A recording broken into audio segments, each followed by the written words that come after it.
Fake news de Libération, les décodeurs du Monde, l'AFP Factuel.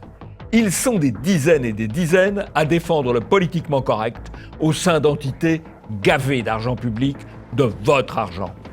Et nous, sur Immédiat, nous sommes une toute petite équipe pour démonter les mensonges du système. Nous avons besoin de vous. Aidez TV Liberté.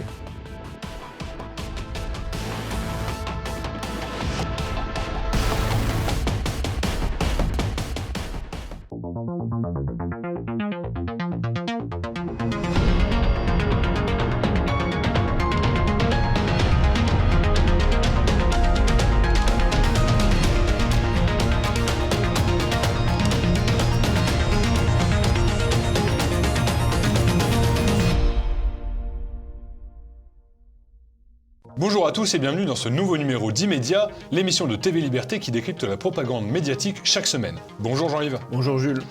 Comme chaque semaine, je vous invite à rejoindre Getter. Getter, c'est le Twitter, mais sans censure.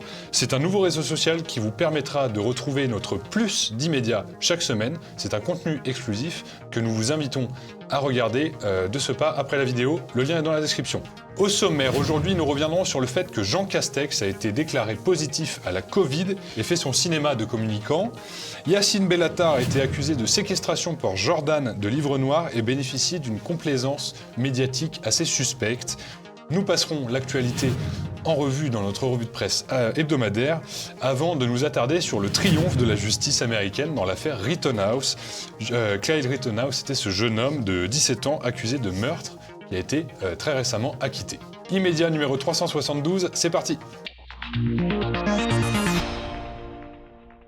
Le gouvernement est décidément un as de la communication, Jean-Yves. Après avoir été déclaré positif au Covid plus tôt dans la semaine, Jean Castex a été mis en scène en train d'assister à une réunion en visioconférence, seul dans une pièce, portant le masque.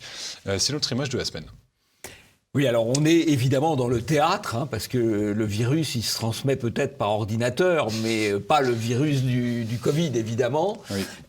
Et il y a une contradiction absolue entre ce personnage qui donnait des leçons au monde entier, en tout cas aux Français, sur le respect des gestes barrières, et qu'on voit dans toutes sortes de scènes où il touche les gens et tout, ce qui est d'ailleurs normal pour un homme politique. Oui. Ça fait partie de l'activité, c'est une activité de contact. Bon, mais après, faut éviter de donner des leçons. D'ailleurs, à la suite de ces images où on le voit papouiller tout le monde. C'était à la conférence de l'AMF. À la conférence de l'AMF. L'Association des maires de France.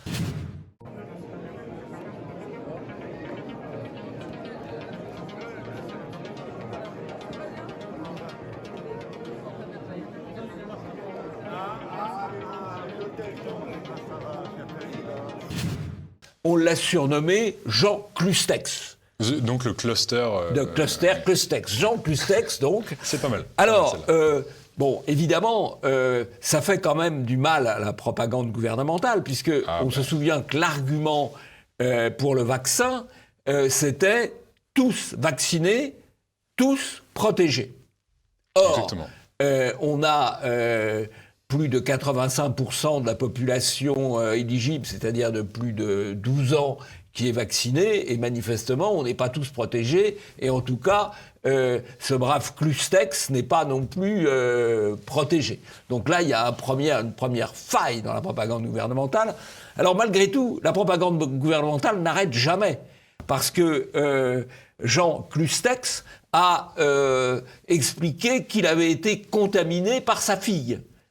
Il voit des centaines de personnes tous les jours, mais il sait que c'est sa fille qui l'a contaminé, comme d'ailleurs... Sa fille de 11 ans, qui n'est pas éligible à la vaccination. Donc qui n'est pas éligible à la vaccination. Et comme le gouvernement, M. Attal l'a annoncé, veut vacciner les enfants, eh bien, on en profite au passage pour faire avancer la propagande gouvernementale, alors qu'on ne va pas revenir dessus, mais on en avait parlé la semaine dernière, la Société française de pédiatrie a montré et démontré qu'il n'y avait pas de bénéfice-risque à vacciner les enfants, puisque de toute façon, le vaccin n'empêche pas la contamination et que le risque pour les enfants est quasiment inexistant. Il est nul. Beaucoup moins que pour une bronchiolite, beaucoup moins que pour une grippe, une gastro, beaucoup moins que pour une gastro. Voilà. Oui. Alors justement, on a un article du Point qui dit « Cas contact de sa fille, Jean Castex est bien positif au Covid-19 ». Je vous lis un petit passage. « Jean Castex est bien positif au Covid-19. Le Premier ministre s'est retrouvé cas contact après que sa fille a été diagnostiquée positive au Covid. Les services de Matignon, ça c'est dans un article du Parisien, ont assuré que le chef du gouvernement avait toujours strictement respecté les gestes barrières en estimant que cela arrivait à de nombreux parents d'être contaminés par leurs enfants, mineurs de moins de 12 ans, inéligibles à la vaccination. » Donc c'est très intéressant, Jean-Yves, c'est ce que vous disiez finalement. C'est pas du tout la conférence de l'AMF où Jean Castex a serré la paluche à 50 personnes, c'est sa fille de moins de 12 ans qui n'est pas vaccinée. Voilà, absolument, ouais. Absolument. Une excuse assez surprenante de Gabriel Attal qui explique oh mais un oubli comme ça, ça arrive, on est tous humains. Donc il faudrait l'essayer devant les gendarmes quand ils vous contrôlent, quand vous avez oublié votre masque par exemple. Et alors ça nous amène justement à la propagande médiatique, gouvernementale d'abord puis médiatique, qui pousse à la vaccination des enfants de moins de 12 ans. On a d'ailleurs Gabriel Attal qui d'un coup annonce une décision prochaine sur la vaccination des enfants. Il va sûrement nous annoncer ça en même temps que finalement la 3e dose obligatoire pour tout le monde. Et on a exactement la même chose avec Karine Lacombe. Karine Lacombe, il y a 2 mois, avait été déclarée positive au Covid, comme Jean Castex, et elle avait expliqué que c'était la faute de la rentrée des classes parce qu'il n'y avait pas assez les gestes barrières dans les écoles. Voilà. Donc je vous propose de regarder une petite vidéo de Ray qui part complètement en vrille. Les IRM cérébrales de gosses qui font la Covid, ça ressemble à de l'Alzheimer.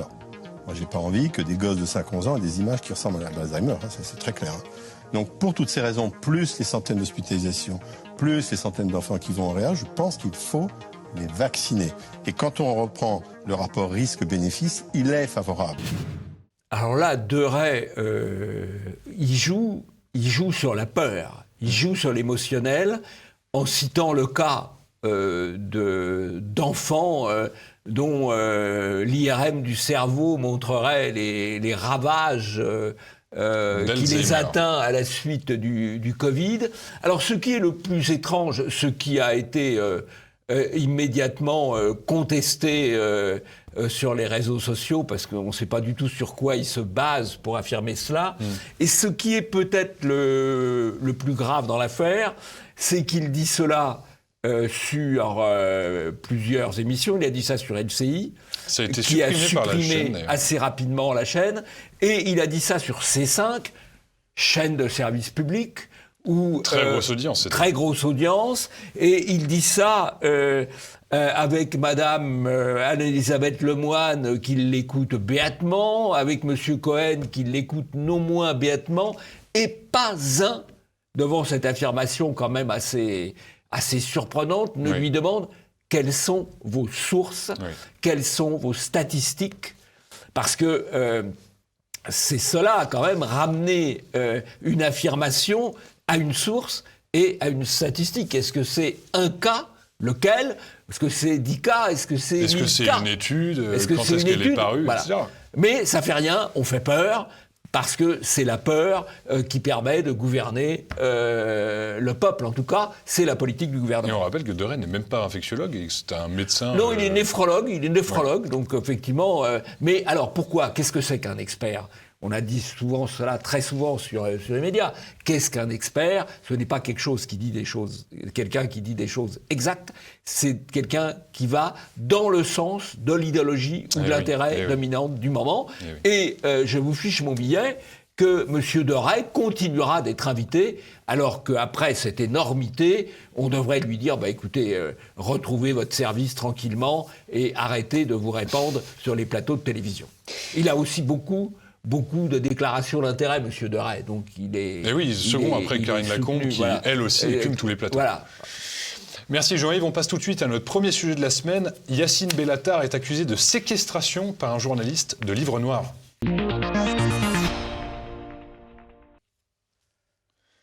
Jordan Florentin, un journaliste de Livre Noir, raconte avoir été séquestré par Yacine Bellatar dans le théâtre de ce dernier après une de ses représentations humoristiques. On l'écoute. Une fois le spectacle terminé, c'est là que Yacine Bellatar m'a pris à partie. Il m'a demandé de rester à l'intérieur du théâtre, dans le hall, où il a demandé à ce que la grille et les portes soient fermées. À 2 reprises, il nous empêche de sortir en mettant son bras sur la porte. Son agent de sécurité m'empêche également de sortir et nous restons 1 heure, de minuit 30 à 1h30 du matin avec mon collaborateur, enfermé dans le théâtre de Yacine Bellatar. Alors on a également Jordan Florentin sur Twitter qui raconte un petit peu son expérience dans un long fil Twitter. Il explique alors Bellatar décide d'enfermer une équipe de journalistes pendant 1 heure dans son théâtre sans possibilité de sortir. Il m'attrape par l'épaule, me ramène violemment à l'intérieur pour s'expliquer avec moi. Et il a clairement l'intention physique de me frapper. Je propose de supprimer nos rushs pour calmer la situation. Il me reconnaît, me dit « C'est toi Jordan. Jordan, t'es le putain de fils de pute, excusez-moi, qui a piégé les mecs d'Aulnay. T'es un putain de suicidaire. T'es recherché par tout le 93. Tout Aulnay cherche ton prénom. T'es la prochaine Mila. » Donc c'est en référence au reportage tourné par Livre Noir sur le grand remplacement qui donne la parole aux habitants des cités d'Aulnay. Il demande ensuite, Bellatar, à son vigile de baisser la grille du théâtre. Il insulte à de nombreuses reprises, d'après toujours Jordan Florentin, l'équipe de Livre Noir et subtilise leur trottinette et leur carte SD, c'est-à-dire la carte qui stocke finalement toutes les vidéos qu'ils ont pu tourner en amont du spectacle.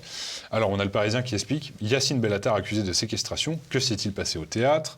Et ensuite, Yacine Bellatar, Jean-Yves, est passé à TPMP, où finalement les chroniqueurs l'ont laissé parler sans contradiction, un petit peu comme De Ray, sans contradiction, tout le monde l'écoute, et puis tout va bien dans le meilleur des mondes, sans vraiment le remettre en question.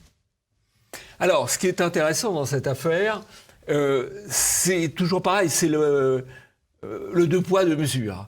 C'est-à-dire que si un journaliste d'un média de gauche ou d'extrême gauche, comme le Quotidien par exemple, oui, ou France Inter, s'était vu reprocher par des gens qui organisaient une réunion d'avoir interrogé du public en marge de la réunion, ça aurait fait un scandale absolu. Oui. Mais là, au fond, on prend plutôt le parti de Bellatar. C'est le cas sur TPMP, par exemple, c'est le cas sur Parisien, et c'est encore plus le cas sur Le Monde, où il y a un article de M. Johannes et de Mme Trippenbach, qui sont des militants bien connus de nos services. Bien connus de nos services, exactement, et qui finalement minorent d'abord l'affaire, donnent, et ça c'est très important, donnent le vrai nom de Jordan, ce qui est quand même pas neutre quand on sait que Bellatar lui a dit on cherche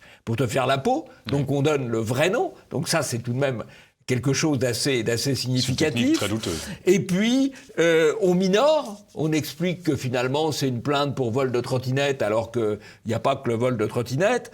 Il y a la plainte pour diffamation, pour violence sans incapacité de travail et menace de mort réitérée.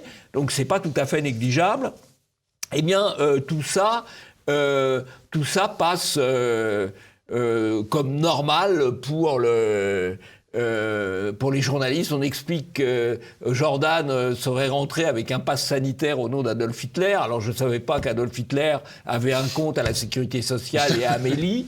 Mais remarquez, vu tous les fraudeurs sociaux, ça peut être possible. Peut-être, je ne sais pas. Voilà. Donc on est dans une forme de ce qu'on pourrait appeler l'islamo-journalisme, c'est-à-dire le journaliste quand même très complaisant, avec les islamistes, qui est le cas de Bellatar, qui fait de l'islamo-divertissement, on peut dire, mais avec des professions de foi souvent assez violentes.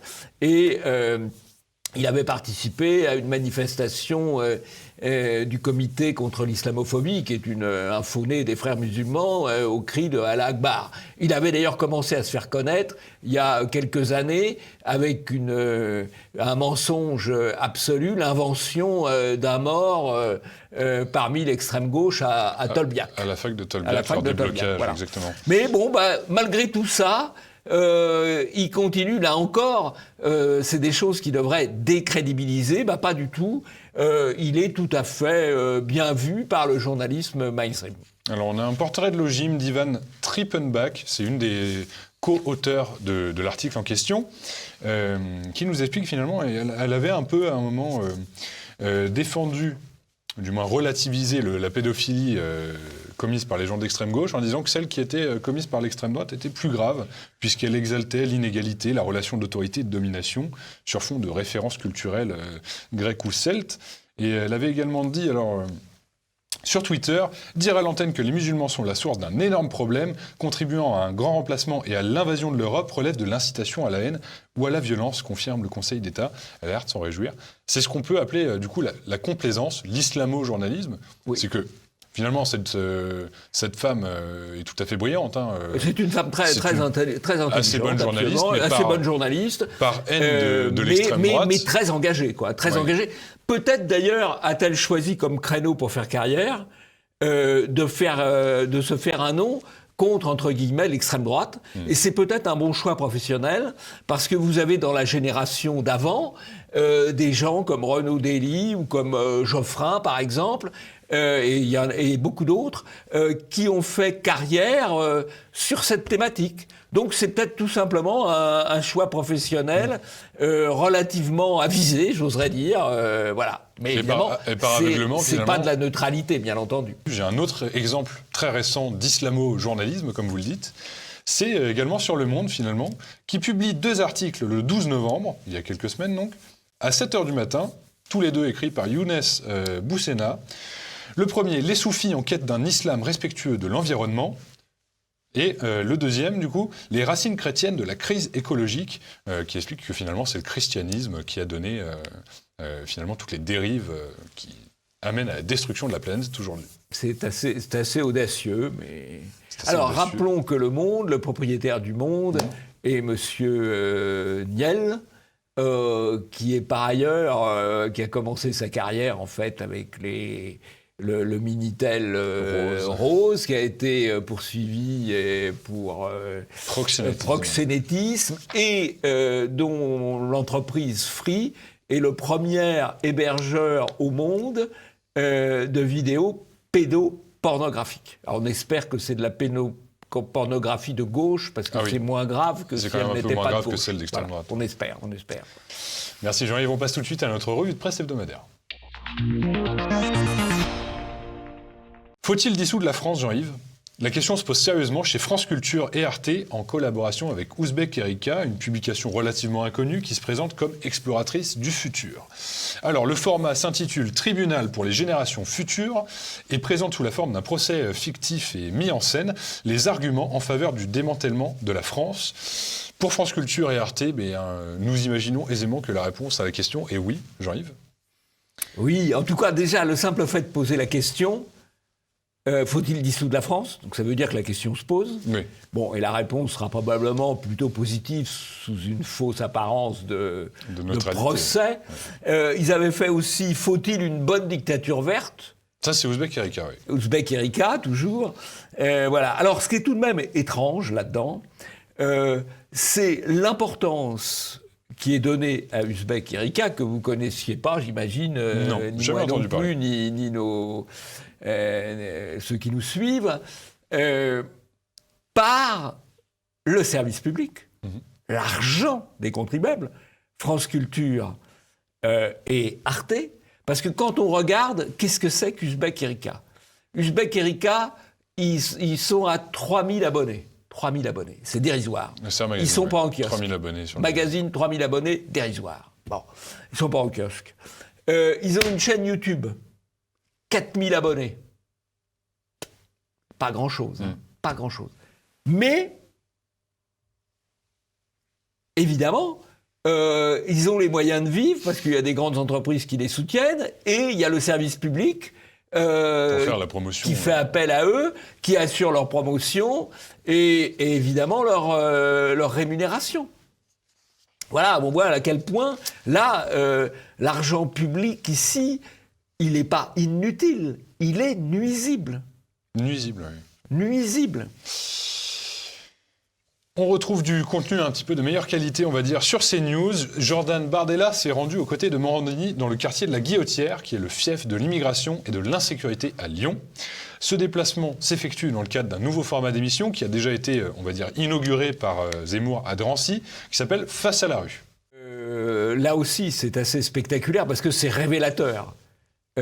Il apparaît qu'aller dans certains quartiers, simplement pour faire finalement un reportage, ou une visite politique, parce que ça peut être un reportage si c'est Morandini, ça peut être une visite politique si c'est Bardella. C'est un petit peu entre les deux. C'est un petit peu entre les deux, c'est hybride. Alors on peut effectivement critiquer que c'est un peu de l'info spectacle, c'est vrai. Mais la question est, il faut mobiliser des forces immenses de police pour permettre de visiter un quartier.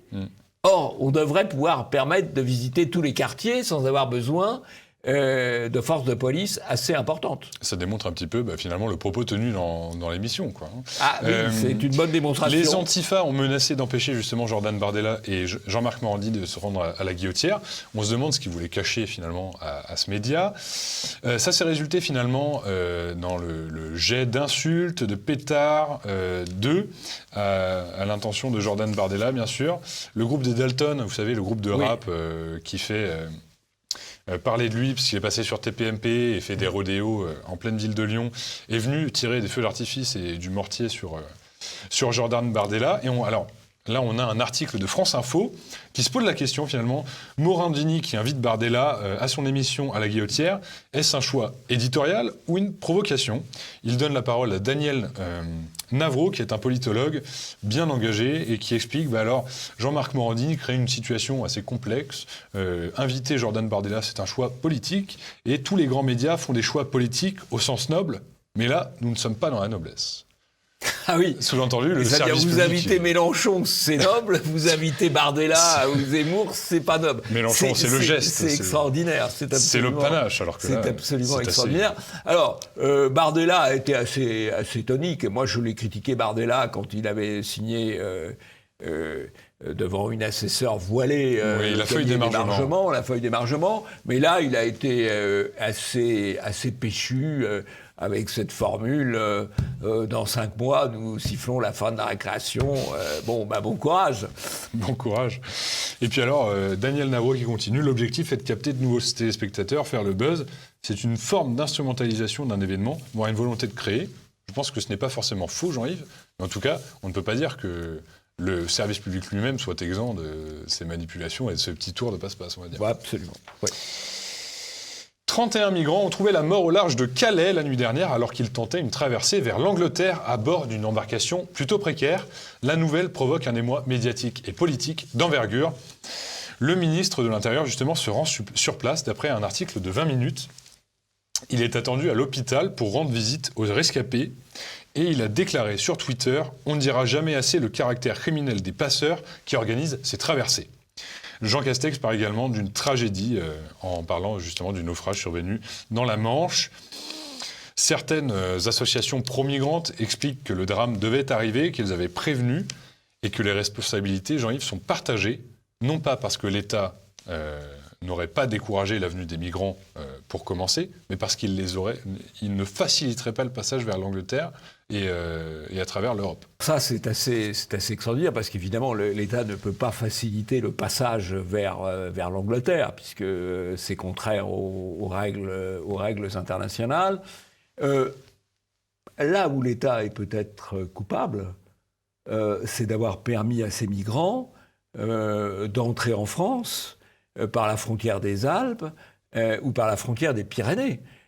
C'est peut-être là qu'il faudrait arrêter les migrants, parce qu'au moins sur les Alpes ou sur les Pyrénées, ils ne risquent pas de se noyer, alors qu'effectivement, quand vous traversez la Manche, il semble qu'une des explications possibles soit qu'ils étaient percutés par un très gros navire, puisque pour traverser la Manche, il faut traverser 2 rails. Un rail montant vers le nord, un rail descendant vers le sud, ou l'inverse, je ne sais pas, avec des risques de collision importants pour des petits bateaux qui sont à peine visibles. Voilà. Et donc, la faute, c'est d'avoir laissé accumuler tous ces clandestins à Calais, et surtout d'avoir laissé passer ces clandestins. Alors, vous savez, je raconte une anecdote. Pas Nicolas Faure, mais le prédécesseur de Nicolas Faure, Hervé Garrigou, avait fait un reportage sur Calais. D'accord. Et pour faire le reportage sur Calais, il avait fait ça il était allé à Calais par Blablacar. Et dans le Blablacar, il s'est retrouvé avec un clandestin qui rejoignait Calais pour passer en Angleterre. Ah oui. Vous voyez que c'est ancien. Ça remonte à 4 ou 5 ans, donc ça fait des années que le gouvernement laisse faire cela parce qu'il ne protège pas les frontières des Alpes et des Pyrénées. Et puis c'est la lacrymalisation, finalement. C'est un spectacle assez malsain que nous livrent les médias, finalement. Oui. Alors là, on lacrymalise la question migratoire, comme on l'avait fait avec le petit Aylan, qui a justifié l'invasion migratoire de l'année 2015, où on se souvient qu'il y avait eu 1 500 000 entrées en Allemagne, qui ensuite se sont réparties d'ailleurs ailleurs. Et donc on lacrymalise les choses. Et plus on lacrymalise les choses, plus on développe les choses. Bien sûr, bien sûr. Jean-Christophe Lagarde, président de l'Union des démocrates indépendants, s'est fendu d'une remarque, on va dire zélée et déplacée vis-à-vis d'Éric Zemmour. Ses propos ont fait polémique. Et les propos, justement, sont les suivants. Se foutre du monde au point de dire « Je suis un RPR, mais monsieur Zemmour, si monsieur Pasqua était là, il te filerait une balle dans la tête. » Après quoi, il s'est excusé en disant « Je regrette mon expression totalement inappropriée à propos de Pasqua et Zemmour ce matin, sur Twitter. Je voulais dire qu'à l'époque, une telle imposture de sa part aurait eu une réplique des plus cinglantes. » Qu'en pensez-vous, Jean-Yves ? Alors, j'en pense que France Info, d'abord, l'a laissé dire cela. Donc, c'est une absence de ce que le CSA appelle une maîtrise de l'antenne. On attend d'ailleurs la remarque du CSA, puisque le CSA, d'habitude, il fait beaucoup de remarques. Il est réactif. Quand le journaliste ne réagit pas à un propos qui, en l'occurrence, là, relève quasiment de l'appel au meurtre. Et alors, ce qui est intéressant, c'est que France Info, non seulement n'a pas réagi sur place, mais a repris dans un de ses tweets Éric Zemmour se foutre du monde au point de dire je suis un RPR, mais monsieur Zemmour, si monsieur Pasqua était là, il te filerait une balle dans la tête, tacle. Jean-Christophe Lagarde, donc, s'est présenté de manière positive. Et la vidéo est restée 7 heures en ligne après ce tweet finalement très encourageant, renvoyant sur la vidéo 7 heures, et puis au bout de 7 heures, ils se sont rendus compte que peut-être il fallait supprimer. Ils ont eu la comprenette un petit peu lente. C'est exact. Alors, la marche néo-féministe Nous Toutes a connu une nouvelle édition le 20 novembre dernier. C'est un cortège qui a pour but de dénoncer finalement les violences subies par les femmes tous les jours et chaque année. Il a été ponctué cette année d'une altercation entre le collectif Némésis et la frange radicale et antifasciste du cortège. On revient là-dessus en vidéo.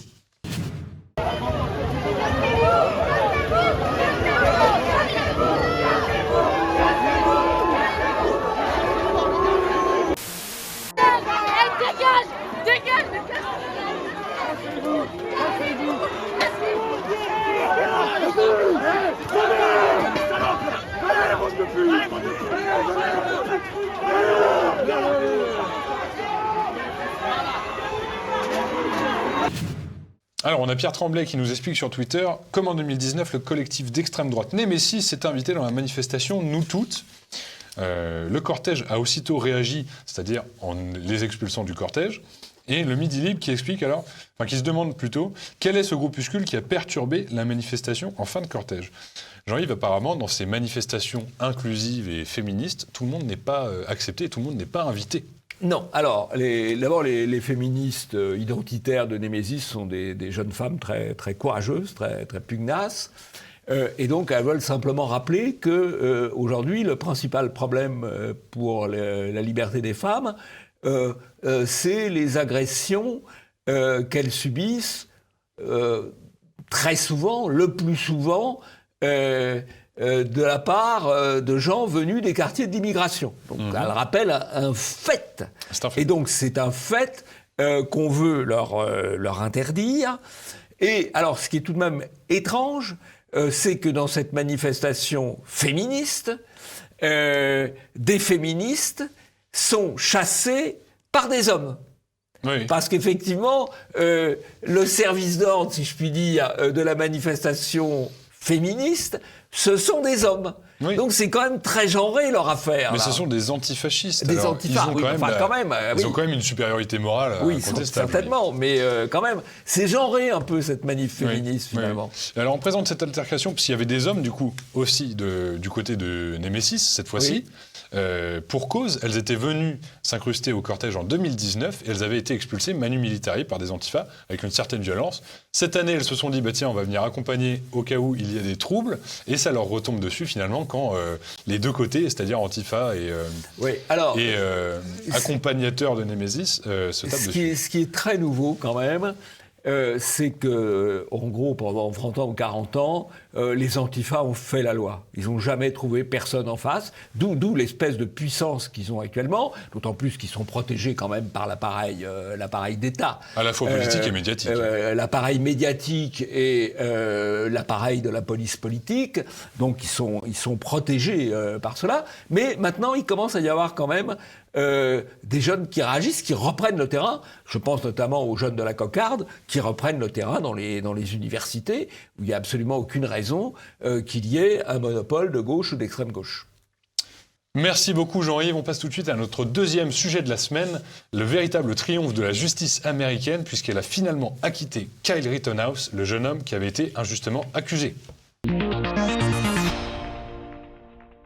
Je me permets de vous remémorer quelques faits.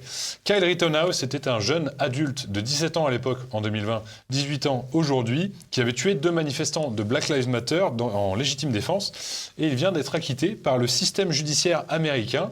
Son procès et son acquittement ont fait l'objet d'un certain nombre de manipulations à la fois politiques, bien sûr, et médiatiques, aux États-Unis comme chez nous. Je vous propose de regarder la vidéo de la fusillade pour se rappeler un petit peu des faits concrets.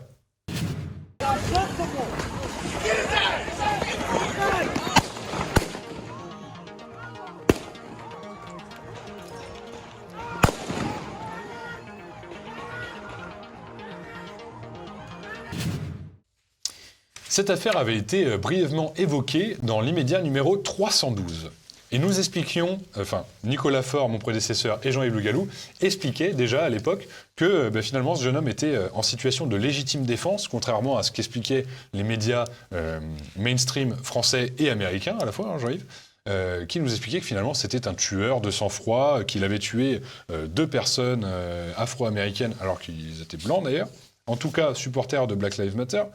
Et finalement, face à ce constat, l'acquittement de Kyle Rittenhouse, les médias français ont quand même essayé de retomber sur leurs pattes, si je puis dire.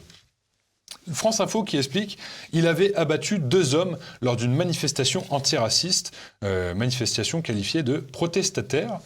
Abattu, c'est un terme fort, Jean-Yves, c'est un terme connoté. On a Le Parisien qui explique que finalement le jeune homme avait tué 2 personnes et qu'il était aujourd'hui une figure de l'ultra-droite, ce qui n'est pas tout à fait vrai. Et alors, ce même article du Parisien reprend un tweet de l'époque, alors là, complètement connoté côté Black Lives Matter, qui explique alors, c'est un jeune homme de 17 ans, suprémaciste blanc, Kyle Rittenhouse, qui est venu terroriser les manifestants de Black Lives Matter, qui a tiré sur plusieurs personnes et en a tué 2. Et alors également, dans ce même article, dans des circonstances confuses, il avait ouvert le feu. Selon moi, Jean-Yves, les circonstances ne sont pas vraiment confuses. Les circonstances ne sont pas confuses. On voit très bien qu'il est menacé de mort et de lynchage par les coups de skateboard, par le dernier qui le braque avec un pistolet. Donc il a le choix entre essayer de sauver sa peau en tirant, effectivement, ou mourir. Voilà. Exactement. C'est pas confus. C'est pas du tout confus. C'est ça sur tous les articles, c'est une manipulation assez subtile du langage pour transmettre en fait, le fait des images. Que ce soit confus, ça prouve que c'est pas clair contre lui. Parce que si c'était clair contre lui, il ne dirait pas confus. Exactement, confus, ils sont pris à leur propre confus, c'est pour cacher que c'est pas confus, précisément. Exactement. L'article continue en expliquant « Le jeune homme au visage poupon s'est efforcé d'apparaître comme un citoyen posé et responsable, poussé à tirer par des émeutiers violents qui le pourchassaient. Sous-entendu, ce n'est pas le cas, et c'est une sorte de bête immonde qui essaye de se camoufler en citoyen honnête.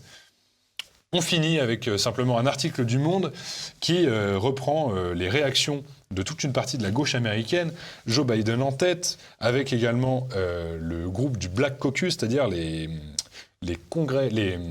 députés américains noirs, et Bill de Blasio, qui est le maire de New York, qui est complètement à gauche. Voilà.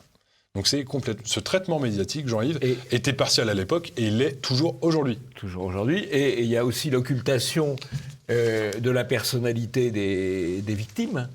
Enfin, des gens qui agressaient Karl Rittenhouse et qui sont morts ou qui ont été blessés. Deux morts et un blessé. Deux morts et un blessé. Et l'un avait été incarcéré pour viol sur des jeunes garçons de 9 à 11 ans, plusieurs viols, donc pas forcément une personnalité quand même très recommandable. Un autre avait été condamné pour agression sur personne et violence conjugale.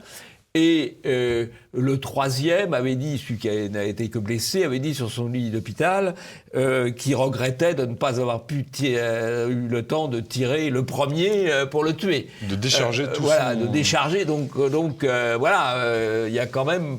Bon, il y a quand même un contexte qui conduit à penser que Karl Rittenhouse a joué sa survie dans cette affaire. Et donc, c'est assez normal que le tribunal lui reconnaisse la légitime défense. La légitime défense, et c'est à contre-rebours de ce qu'on avait entendu dans les médias. Comme toujours, Jean-Yves, finalement, si vous avez envie d'entendre des informations, on va dire, avérées et présentées de manière objective, il vaut mieux regarder Immédiat que France Info, puisque vous avez 2 ans de retard sur les véritables informations, quoi. Absolument. Alors, objectif, je ne dirais pas jusque-là, parce qu'il peut nous arriver d'être subjectif, mais factuel. Voilà. Factuel. Notre règle, on a nos angles, et donc à partir du moment où on a nos angles, on n'est pas complètement objectif. Non, oui, c'est sûr. Par contre, nous essayons d'être factuels. Voilà. Et ce qui n'est pas facile, parce que quand on a traité Karl Rittenhouse il y a 1 an, c'était dans une ambiance très violente contre ce garçon, et les médias étaient vraiment très, très déterminés à montrer que c'était vraiment un affreux raciste qui avait tué de sang-froid 2 militants noirs de Black Lives Matter. C'était pas d'ailleurs des militants noirs, c'était des antifas, j'allais dire bien de chez nous. Non, pas tout à fait bien de chez nous, mais bien d'outre-Atlantique. Bien d'outre-Atlantique, voilà.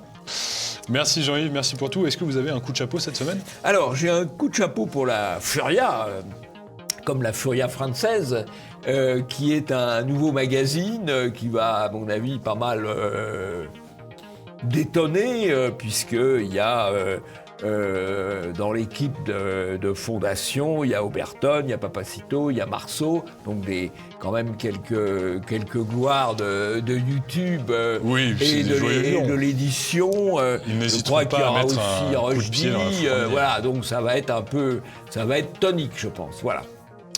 Merci Jean-Yves, merci à tous d'avoir regardé cette émission en entier. Comme toujours, n'hésitez pas à aimer, la commenter et la partager auprès de vous. Et puis surtout, allez nous regarder sur Getter, il y a le plus d'immédiat, comme chaque semaine.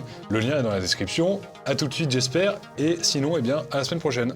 À la semaine prochaine.